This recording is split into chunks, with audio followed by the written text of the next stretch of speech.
예수께서 가라사대 나는 부활이요 생명이니 나를 믿는 자는 죽어도 살겠고 무릇 살아서 나를 믿는 자는 영원히 죽지 아니하리니 이것을 네가 믿느냐. 아멘. 요한복음 11장 25절로 26절 말씀에서 예수님께서 이미 죽어버린 나사로의 집에 방문하셔가지고 슬퍼 울고 있는 마르다와 또 마리아에게 예수님께서 마르다가 그럼에도 마지막 부활 때 내 오라비가 다시 내 오라버니가 내 오빠가 살 것을 나는 믿습니다라고 한 말에 예수님께서 이렇게 대답하셨습니다. 예수께서 가라사대 나는 부활이요 생명이니 나를 믿는 자는 죽어도 살겠고 26절에 빨간 글씨에 쳐져 있는 것처럼 무릇 살아서 나를 믿는 자는 영원히 죽지 아니하리니 이것을 네가 믿느냐 하신 그 말씀대로 예수님께서 이미 죽어가지고 시체 냄새가 풀풀 풍기는 죽은 냄새가 썩은 냄새가 풀풀 풍기는 나사로를 살려주셨고 또 우리들에게는 우리의 몸이 다시 살아날 소망을 예수님께서 분명히 말씀하셨던 겁니다. 그래서 우리 세일교회가 여호와 세일교회가 우리의 몸의 구원을 말하죠. 몸의 구속을 말하고 흔히 영육 구원이라고 합니다. 우리 영이 살고 우리 육신까지라도 우리 영을 살려주신 분께서 우리 육신까지라도 변화시켜 주시고 살려주실 수 있다. 우리는 성경대로 이걸 믿고 간다라는 것이 여호와 세일교회 전하는 핵심 진리 중에 하나인데 오늘은 영육 구원, 영도 살고 육도 사는 일이 과연 가능한 것인지에 대한 성경 말씀을 통해서 우리에게 진리를 조금 더 확립시키려고자 합니다. 히브리서 9장 말씀은 이랬죠. 9장 말씀에서 이렇게 말씀하셨죠. 27절 같이 읽어볼까요? 한 번 죽는 것은 사람에게 정하신 것이요 그 후에는 심판이 있으리니. 한 번 죽는 것은 사람에게 정하신 것이 맞습니다. 은혜 시대라는 기간 동안 또 아담이 범죄한 뒤로 말미암아 아담과 하와가 범죄한 뒤로 사망이 찾아왔죠. 그래서 로마서 5장 말씀에서는 첫째 아담의 그 범죄로 말미암아서 우리 가운데 사망이 왕노릇했지만 둘째 아담 예수 그리스도께서 순종함으로 말미암아 넘치는 생명을 우리 가운데서 왕노릇하리로다라고 로마서 5장에서 사도 바울은 그렇게 전합니다. 하여튼 이 아담이 범죄함으로 우리에게 사망이 찾아왔지만 이 기간은 어느 때까지냐면 은혜 시대라는 기간 동안, 그러니까 예수님 다시 오실 기간이 아직 좀 남아있는 기간 동안에 하나에 있는 말씀입니다. 한 번 죽는 것. 지금까지 아무리 예수님 잘 믿어도요. 죽게 되어 있습니다. 사망이 찾아오게 되어 있습니다. 지금까지 모든 생명들이요. 태어났던 모든 생명들이 태어나서 이제 땅으로 흙으로 돌아간 모든 생명들 다 포함해서 단행 생명도 아직 몸의 변화를 받은 사람이 없고 죽지 않을 몸으로 변화된 사람이 없습니다. 이 말씀이 맞습니다. 근데 그 시대가 어느 때까지 국한되어 있느냐면 하나님께서 1260일 사용하실, 그러니까 요한계시록에서 말씀하신 1260일 동안 사용하실 그 14만 4천 명이라는 그 사용하실 사람을 뽑기 전까지의 이 말씀이 해당이 되는 겁니다. 한 번 죽는 것이 사람에게 정하신 것이요 그 후에는 심판이 있으리니. 그러나 하나님께서 사용하실 종들, 이 전 3년 반이라는 기간 동안 하나님께서 사용하실 그 기간에 사용받을 사람들은 이 말씀이 해당되지 않고 초월해서 우리가 나아갈 수 있는데 사도들은 이걸 바라고 소망했던 겁니다. 한 번 죽는 것은 사람에게 정하신 것이지만 한 번 죽는 것은 사람에게 이때까지는 정하셨지만 아담의 범죄로부터 그러나 우리에게 아들 예수님을 죽은 자 가운데서 살리실 그런 하나님께서 너희 안에 거하시면 너희 죽은 몸까지라도 살리시라는 그 소망 하나를 두고 우리 사도들이 나아갔던 겁니다. 그래서 우리 은혜 시대에 살고 있는 모든 아직 은혜 시대의 이 계통의 베드로 계통의 교회들까지라도요. 베드로가 이 한 생명 한 생명 살려내는 개인 구원의 사명을 받은 오늘날 교회들도 이 소망을 가지고 나가야만 건전한 그런 신앙관인데 사도들은 어떤 신앙관을 가지고 있었냐면 사도행전 1장 8절 같이 읽어볼까요? 오직 성령이 너에게 임하시면 너희가 권능을 받고 예루살렘과 온 유대와 사마리아와 땅끝까지 이르러 내 증인이 되리라 하시니라. 예수님 승천하시기 전에 제자들에게 부탁하셨거든요. 너희들 이 예루살렘에 남아가지고 성령 받아가지고 땅끝까지 이르러 내 증인이 되어서 내 십자가와 부활과 승천을 증거해서 많은 생명들 살려내라 라는 사명을 주셨는데 예수님 승천하시고 나서 천사들이 어떻게 말했냐면 천사들이요 너희가 어찌하여 예수님 올라가신 그 구름만 하늘만 쳐다보고 있느냐. 예수님께서 구름 타고 올라가신 모습을 본 그대로 다시 오시리라고 소망을 확실하게 시켜주었습니다. 그래서 사도 바울도 그러고 베드로도 그러고 수많은 많은 사도들이, 많은 사람들이 예수님께서 자기 시대 때 내가 예수님의 말씀, 그 부탁, 그 명령, 땅끝까지 복음 전파하겠다는 그 복음 전파라는 그 말씀 내가 온전히 이뤄가지고 땅끝까지 복음 전파되면 예수님 다시 오실 줄 알고 내 시대 때 다시 와서 내 몸이 변화될 줄을 사도 바울도 믿었고 베드로도 믿었고 모든 사도들과 제자들이 이 소망 하나만을 가지고 나아갔던 겁니다. 물론 바울의 후기서신 보면 자기가 갈 것을 알고 내가 차라리 주님과 함께 거하는 것이 낫다는 그런 말을 하기도 했지만 사도 바울은 몸이 변화될 것을 순교하기 전까지 순교할 것을 알기 전까지는 자기 몸이 변화돼서 예수님을 맞이할 것을 몸의 구속을 바라고 나아갔던 겁니다. 로마서 8장에 사도 바울이 그걸 원했다는 것이 분명히 나와 있는데 21절로 22절 같이 읽어볼까요? 그 바라는 것은 피조물도 썩어짐의 종노릇한 데서 해방되어 하나님의 자녀들의 영광의 자유에 이르는 것이니라. 피조물이 다 이제까지 함께 탄식하며 함께 고통하는 것을 우리가 아나니. 이거 뭐 말하고 있냐면 우리 식물들도요, 동물들도요, 다 탄식하고 있대요. 왜요? 아담의 범죄로 말미암아 사망이 찾아왔거든요. 아담의 범죄로 말미암아 동물들에게도 사망이 찾아왔습니다. 식물들에게도 사망이 찾아왔습니다. 아담의 범죄로 말미암아 아담을 저주하지 아니하시고 너로 인해서 땅이 저주를 받아라고 말씀한 그 하나님 말씀 때문에 피조물까지라도 사망이 찾아오게 됐는데 피조물도 그래서 기다린대요. 예수님 다시 오실 때 사람이 몸의 변화를 받으면 새 시대에 들어가서는 정말 아름다운 에덴 동산에서 그렇게 노력하지 않아도 심지 않아도 거뒀던 그 아름다운 열매들로 이 동식물까지라도 땅도 변하게 될 것을 식물도 기다린대요. 사람이 몸의 구속을 받을 것을 같이 기다린대요. 이 아담의 범죄로 말미암아 동식물에게도 사망이 찾아왔기 때문에 동식물도 썩어짐의 종노릇한 데서 해방되기를 하나님의 자녀들이 영광의 자유에 이르는 것을 몸의 구속을 이제는 영혼이 자유한 것뿐만 아니라 몸도 사망에 국한되어 있지 않고 사망을 이겨버리는 그 순간을 피조물까지라도 고대한대요. 8장 23절 같이 읽어볼까요?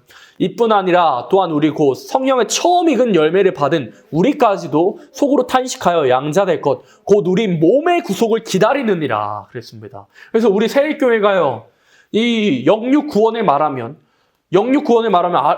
가우뚱합니다. 저 이단 아니야, 사입이 아니야 라고 하는데 성경에는 분명히 기록되어 있었고 모든 사도들이 바랬던 것이 몸의 구속이었습니다. 자기 때에 내가 땅끝까지 복음 전파하기만 하면 우리는 예언의 말씀 읽고 듣고 지켜야 이 몸의 구속을 받을 것이라는 것을 요한계시록이라는 것을 통해서 또 선지서를 통해서 알고 있지만 사도들은 그것을 밝히 알려주기 이전에는 예수님께서 부탁하신 그 명령 땅끝까지 복음 전파하면 예수 복음 전파하면 자신의 몸이 변화될 것을 그렇게 믿고 소망했다고요. 그래서 모든 교회가 내가 예수님을 믿었다면 한 사명이 쥐어지게 됩니다. 몸에 한 소망, 한 표대가 쥐어지는데 그 표대가 뭐냐면 내가 예수 믿고 잘 살다가 천국 가고 낙원 가는 것이 우리 표대가 되어야 되는 것이 아니라 몸의 구속을 받을 것이 표대가 되어야 된다 이 말이에요.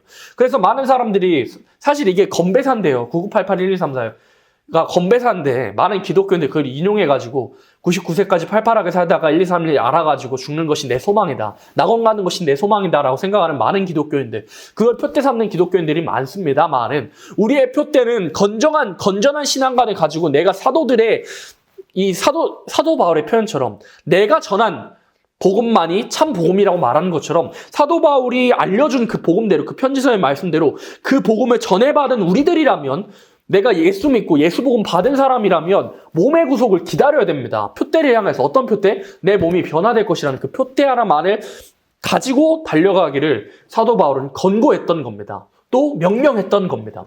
빌립보서 3장 14절에 이 표대가 무슨 표대인지 명확하게 되어 있습니다. 14절 같이 있습니다. 표대를 향하여 그리스도 예수 안에서 하나님이 위에서 부르신 부름의 상을 위하여 쫓아가노라. 표대가 뭐죠? 목표물입니다. 목표를 향하여 이 꼬린 지점을 향하여 달려간대요. 히브리서 다른 표현에서 히브리서 다른 편에서는 믿음의 경주를 한대요. 믿음의 경주를 한대요. 무거운 것과 얼매기 쉬운 것들을 다 벗어버리고 믿음의 경주를 하는데, 그 표대를 향해 믿음의 경주를 하는데, 그리스도 예수 안에 하나님이 위에서 부르신 부름의 상을 위하여 쫓아가노라. 이 부르신 부름의 상이 뭐였느냐? 이 부르신 부름의 상을 위해서 달려간다 그랬는데, 그 부르신 부름의 상이 뭐였냐면 예수님의 영광스러운 형체와 같이 자기 자신이 변할 것이라는 소망이었습니다. 사도 바울의 표대가요, 자기 몸이 변화될 것이라는, 예수님의 그 영광스러운 형체와 같이 변하게 될 것이라는 그 소망을 가지고 나아갔기에 사도 바울이 자신에게 유익하게 생각했던 것들이 윗구절 올라가 보면 자기의 유익하게 생각했던 모든 땅의 것들을 다 뒤로하고 하늘의 것만 바라보고 나아갔던 겁니다. 야곱처럼요. 야곱이요, 어땠습니까? 야곱이 팥죽과 장자의 축복을 맞바꿨어요. 팥죽은 땅의 모든 것을 의미합니다. 땅의 모든 것을 맞바꿔서, 그래서 야곱이 그 이후에 그 축복을 받기 위해서 14년 무보수를 일하기도 하고요. 하나님과 씨름해서 평생 다리를 절고 다녔습니다.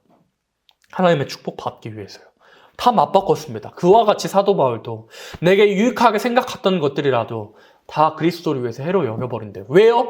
그리스도의 아름다운 영광의 몸의 형체와 같이 변케 하실 소망을 내가 가지고 있기 때문에 이 땅에서 내가 다 잃어버릴지라도 변화될 그 몸 하나만큼은 내가 잃지 아니하리라요. 하나님만 믿고 그렇게 나아갔던 겁니다. 우리들의 신앙생활도 그와 같아야 됩니다. 우리들의 신앙관이 사도 바울의 표대와 우리의 표대가 동일한 겁니다. 많은 기독교인의 표대가 사도 바울이 원했던 그 몸의 구속과 같이 그 표대를 삼고 나아가야 하는 겁니다. 요한일서 3장의 말씀에서도 3장 2절 같이 읽어볼까요? 사랑하는 자들아, 우리가 지금은 하나님의 자녀라. 장래에 어떻게 될 것은 아직 나타나지 아니하였으나 그가 나타내심이 되면 우리가 그와 같은 줄 아는 것은 그의 계신 그대로 볼 것을 이남이니. 예수님 영광스러운 부활하신 그 몸과 같이 시공간을 초월할 수 있는 그 몸으로 우리를 바꿔주시겠다고, 그렇게 그 소망을 가지고 나아가야 한다고 요한일서 3장 말씀에도 그랬어요. 그 밑구절 3절을 보면 이와 같은 소망을 가진 자마다 주의 깨끗하심과 같이 자기 자신을 깨끗게 하느니라 그랬습니다. 주님과 같이 몸이 변할 소망을 가지고 있다면 우리도 그와 같이 깨끗해야 된다고 사도 요한이 이렇게 말하고 있는 겁니다. 예수님 부활하신 몸이 어땠나요? 물론 식사하실 수 있었습니다. 근데 배고프시지 않을 수도 있고요. 시공간을 초월해서 제자들이 문 걸어 잠그고 있는데 그 문을 뚫고 예수님 들어오셨습니다. 너희들에게 평안하냐? 너희들이 평안하냐? 라고 물어보시면서 들어오셨습니다. 시공간을 초월하고 시간을 초월하는, 공간을 초월하는 그런 영광스러운 몸으로 우리 몸을 바꿔주시겠다고 요한일서 3장 말씀에서 사도 요한도 이렇게 언급했던 겁니다. 몸의 부활을 사도 요한도, 사도 바울도 바랬고 베드로도 바랬습니다. 베드로 계통, 은혜 시대 대표적이었던 베드로서가 어떤 배경이었냐면 자기 자신이 순교할 것이라는 것이 이제 알고 교회들에게 마지막 때 말세에 되어질 일에 대해서 대강 말해준 것이 베드로 전후서인데, 베드로서 1장 4절에 보면 같이 읽어볼까요? 이로써 그 보배롭고 지극히 큰 약속을 우리에게 주사 이 약속으로 말미암아 너희로 정욕을 인하여 세상에서 썩어질 것을 피하여 신의 성품에 참여하는 자가 되게 하려 하셨으니. 사람이 본성이 있고요, 먹고 자고 싸고 해야겠다 하는 이 본성이 있고요. 그 다음에 감성, 슬프다, 기쁘다는 감성이 있고요. 감성까지는 동물도 겪을 수 있습니다. 동물도 처해 있는 겁니다. 그걸 넘어서 사람이라면 이성이 있습니다. 이성적인 판단할 수 있는 이성이 있고, 그걸 넘어서면 영성이 있습니다. 그 영성을 넘어서 신성이 있는데, 베드로서 1장 4절에서 말씀하고 있는 신의 성품은 우리가 신이 된다는 말일까요? 그건 아닙니다. 신이 된다는 말이 아니라 예수님 부활하신 그 형체를, 예수님 인성으로서 부활하신 그 몸의 형체를 우리가 닮으니까 그의 신의 성품에까지, 그러니까 신성과 인성을 가지신 그런 분의 인성에까지는 우리가 도달할 수 있다 이겁니다. 예수님의 그 인성에까지, 예수님 얻으신 그 인성으로서 얻으신, 인성과 신성을 가지셨는데 인성으로 얻으신 부활하신 몸, 삼위 하나님 중에서 유일하게 몸을 가지신, 완전한 몸을 가지신 예수님의 몸의 형체까지 우리가 나아갈 수 있다고 그랬습니다.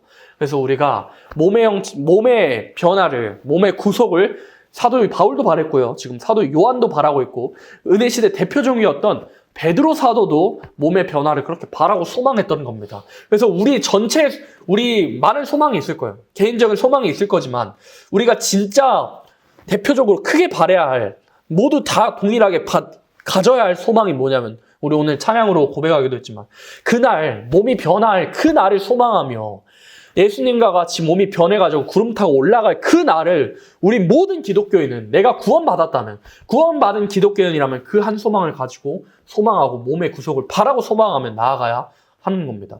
그래서 고린도후서 5장에서도 사도 바울이 재차 이거는 좀 후기 편지서인데 후기 서신인데 이 사도 바울이 시간이 많이 흐른 후에 썼던 편지인데 1절 같이 읽어볼까요? 만일 땅에 있는 우리의 장막집이 무너지면 하나님께서 지으신 집 곧 손으로 지은 것이 아니요 하늘에 있는 영원한 집이 우리에게 있는 줄 아나니. 아멘. 전장에서는 겉사람은 후패하나 속사람은 날로 새롭도다라고 했어요. 겉사람은 우리 육체죠. 속사람은 우리 영혼이고 속사람은 우리 영혼을 의미하는데 겉사람 후패한다는 건 말 그대로 사도 바울의 그 몸만 봐서 알 수 있듯이 시간이 많이 지나서 매도 많이 맞았으니까 몸도 성치 않았을 거고요. 주름도 늘어났을 거고 잔치래도 질병도 늘어났다는 거 그거 말하는 겁니다. 겉사람 후패해지나 겉사람이 후패해지면 질수록 뭐가 새롭냐면 속사람이 날로 새롭도다 라고 사도 바울은 고백합니다. 왜요?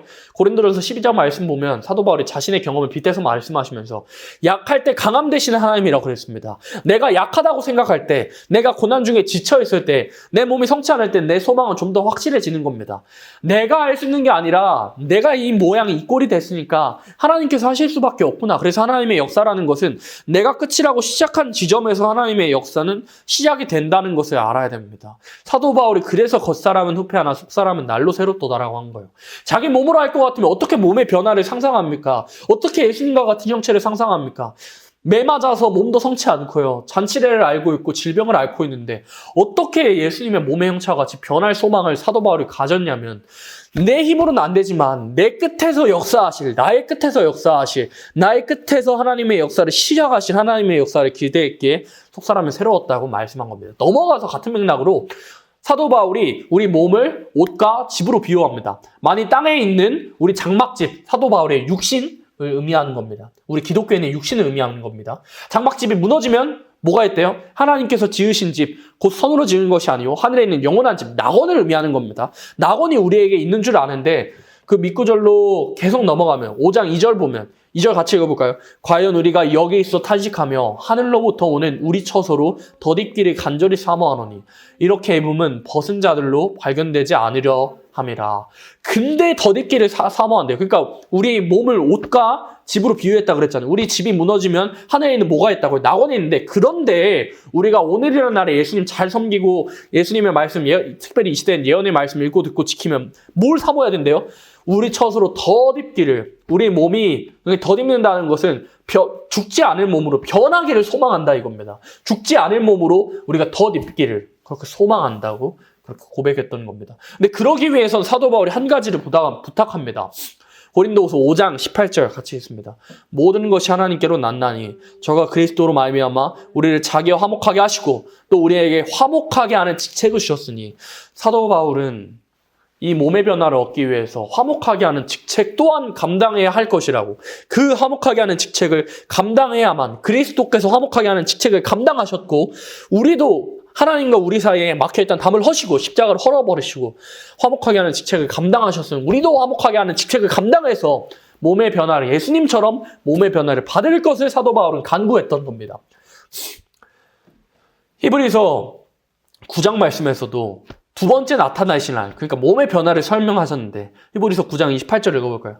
이와 같이 그리스도도 많은 사람의 죄를 담당하시려고 단번에 들이신 바 되셨고 구원에 이르게 하기 위하여 죄와 상관없이 자기를 바라는 자들에게 두 번째 나타나시리라. 두 번째, 재림을 의미하는 겁니다. 누구에게? 죄와 상관없이, 그러니까 거룩이 완성되어 있는 자들, 완전한 성결이 이루어진 자들에게 두 번째 나타나시라. 그 완전한 성결 어떻게 이루어지냐? 이사야 말씀에서 하나님께서 청결하는 그 역사로, 깨끗게 하는 역사로, 피를 청결케 하는 역사로 하나님께서 이사야 말씀에서 우리를 피까지라도 청결케 해주시는 그 역사를 피까지라도 소멸하시는 영과 소멸의 불과 영으로 우리 피까지라도 우리 몸까지라도 청결케 하시는 그 역사를 하나님께서 진행하신다고 이사야 말씀에서 이사야 선지자를 통해서 예언케 하셨습니다. 그래서 죄와 상관없이 그러니까 거룩함과 화평함 없이는 우리 몸의 변화가 이루어질 수 없습니다. 그걸 그래서 히브리서 말씀에서, 다른 말씀에서 이렇게 무서운 경고로 말씀하셨는데, 너희 중에 단 한 사람이라도 화목함과 거룩함 없이는 아무도 주를 보지 못하리라 그랬습니다. 아무도 주를 보지 못해. 고린도후서 말씀에선 화목하게 하는 직책 감당해야 된다 그랬고요. 히브리서 9장에서는 죄와 상관없이, 그러니까 거룩함 이뤄야 두 번째 나타나실라. 히브리서 다른 말씀에는 거룩함과 화평함과 거룩함 없이는 아무도 주를 보지 못하리라. 그러니까 우리 몸의 변화를 위해선 화목하게 하는 직책도 감당해야 되고요. 거룩함도 이뤄내야만 우리 몸의 변화를 얻을 수 있음을 말씀하셨습니다. 또 갈라디아서 6장 말씀에서는 또 우리의 소망을 위해서 사도 바울이 정말 위로되는 말씀을 말씀했습니다. 7절, 스스로 속이지 말라. 하나님 만홀히 여김을 받지 아니하시나니 사람이 무엇으로 심든지 그대로 거두리라. 만홀히 여김은, 그러니까 뭔 말이냐면 대충대충 하는 거 안 받는다 이 말입니다. 스스로 속이지 말라. 하나님 대충대충 여기는 거 안 받는다. 사람이 무엇으로 심든지 그대로 거두리라. 그러면서 뭘 말씀하셨냐면, 무엇으로 심든지 그대로 거둔다 그랬는데, 사람이 육으로 심어가지고 육으로 심으면 썩어질 것으로 거두고, 영으로서 심으면 영원한 것으로, 죽지 아니할 것으로 거둔다 그랬습니다. 그러면서 말씀하신 것이 뭐냐면, 우리가 선을 행하되 낙심하지 아니할지니 때가 피곤하지 않으면 때가 이르면 거두리라 그랬어요. 우리가 몸의 변화를 얻기 위해서 우리가 선을 행하고 있다면 피곤하지 않고 낙심하지 않고 끝까지 나아갈 것을, 때가 이르면 거두리라는 그 소망 하나만 해가지고 피곤하지 말 것, 사도 바울은 갈라디아 교회를 향하여서 그렇게 편지했습니다. 또 고린도전서 15장 57절에는 우리에게 이김 주신 하나님, 너무 많이 했죠. 같이 읽어볼까요? 우리 주 예수 그리스도로 말미암아 우리에게 이김을 주신 하나님께 감사하노니.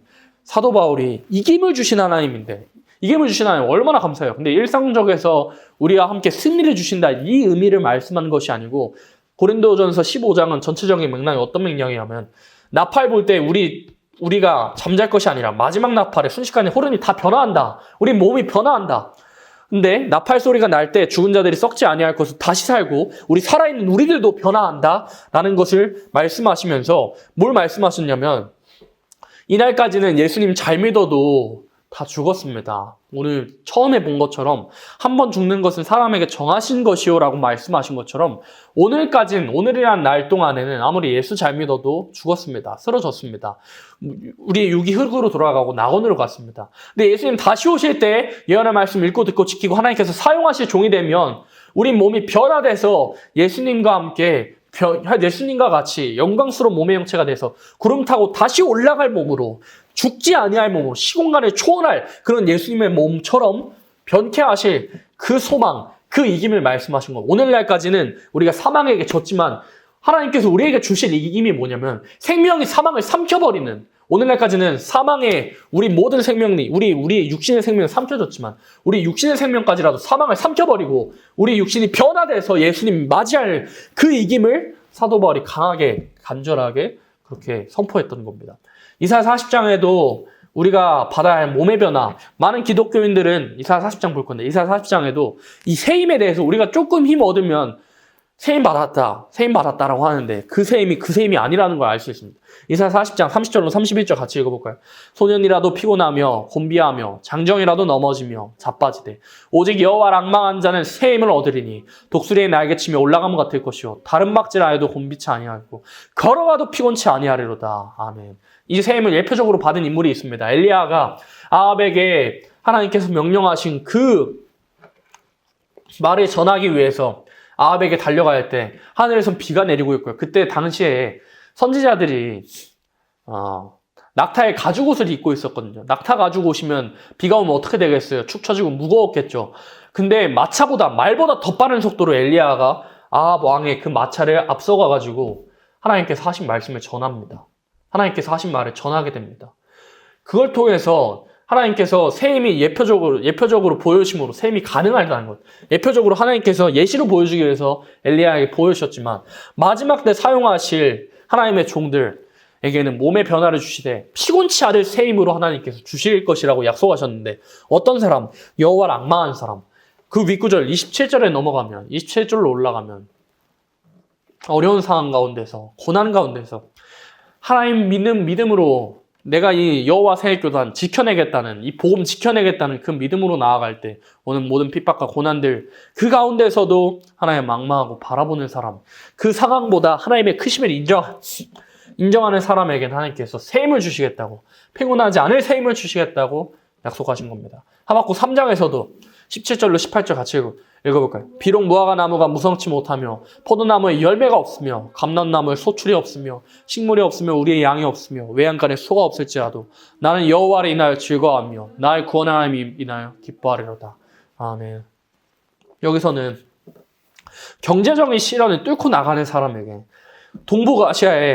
극동아시아에 전 세계적으로 경제적인 혼란이 오는 것이 아니라 극동아시아에 하나님께서 경제적인 시련이 올 것을, 경제 혼란이 올 것을 하나님께서 계시록 6장을 통해서 예언케 하셨는데, 그 혼란이 올 때에도 하나님만을 바라보며 경제적인 시련 가운데 흔들리지 않고 하나님 인하여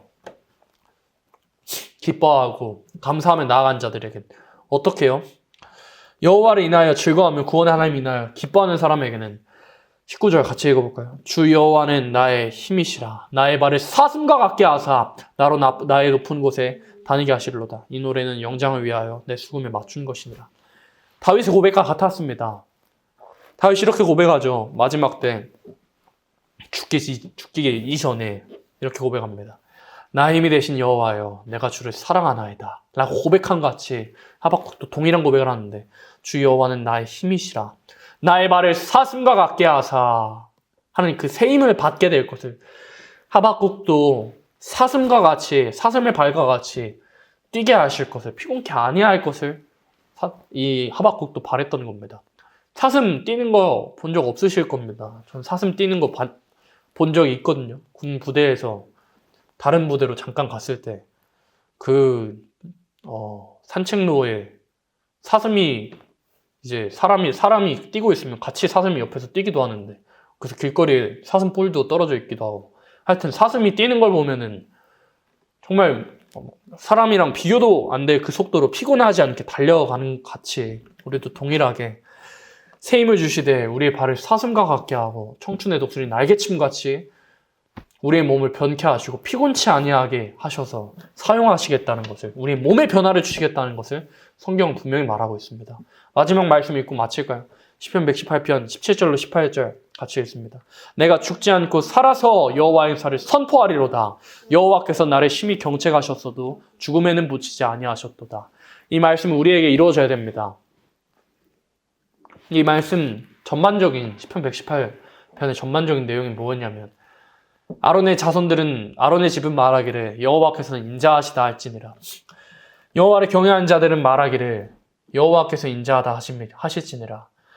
여호와께서는 인자하신 분이시라는 걸 말씀하시면서 하나님 경외하는 사람에게, 고난 중에도 하나님 바라보는 사람에게는 하나님께서 어떻게 하시냐면, 죽지 않고 살아서 여호와의 행사를 선포할 수 있도록 하나님께서 몸의 변화를 주시겠다고 약속하십니다. 하나님 인자한 신이셔서 우리의 몸까지라도 변케 하실 것을, 여호와께서 우리를 심히 경책하셔도 죽음에는 붙이지 않아요. 우리를 징계하시고 경책하시고 잘못하면 두들겨 패기도 하시고 징계로서 우리를 무너뜨리기도 하시지만, 하나님께서 우리를 죽음에 붙이지 아니하시고 우리의 몸을 변케 할 것을 그걸 바라고 소망했던 시편 118편의 기자였습니다.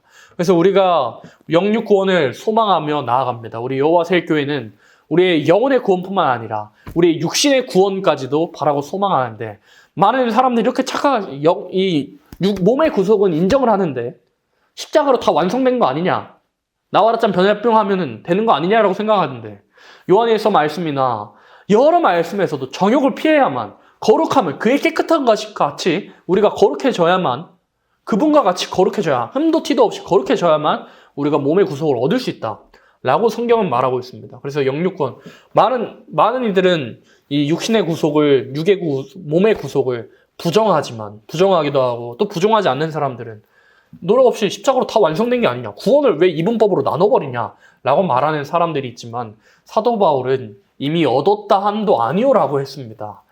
요한 사도는 그렇게 몸의 구속을 받고 싶으면 그의 깨끗하심과 같이 자기 자신을 깨끗하게 해야 된다고 그랬습니다. 그래서 우리가 기독교인이라면 바라야 할 이 육신의 구속, 육의 구속, 몸의 구속, 몸의 변화, 죽지 않을 몸으로 살아서 예수님이 구름 속에서 영접할 소망을 사도 바울의 고백과 같이 표대로 가지고 나아가야 되는데, 그래서 우리의 표대 가운데 몸의 구속을 어떻게 얻을 수 있느냐? 히브리서 말씀처럼 화평함과 거룩함이 있어야 됩니다. 또한 하나님만을 앙망하는 것이 있어야 됩니다. 주를 기쁘시게 하는 것이 고린도전서 15장 표현대로 그러기 위해서 주를 기쁘시게 해야 될지니라 하신 말씀처럼 주를 기쁘시게 하고 거룩함과 화평함으로 우리를 단장하고 무엇보다도 예언의 말씀을 읽고 듣고 지켜서 하나님 기쁘시게 함으로 우리의 육까지라도 우리의 육신까지라도 피곤치 않을 셈으로 청춘의 독수리 날개침같이 날개 하시는 셈으로 우리의 발을 사슴같게 하실 그 셈으로 채워주실 때 우리는 죽지 않고 우리의 몸이 쓰러지지 않고 쓰러질 몸이 사망을 이긴 바 되어 생명의 사망을 이긴 바 되어 예수님 다시 오실 날에 많은 사람들이 쓰러질 때 쓰러지지 않고 다시 오실 예수님을 구름 속에서 맞이하는 우리 모두가 되기를 예수님의 이름으로 축복합니다.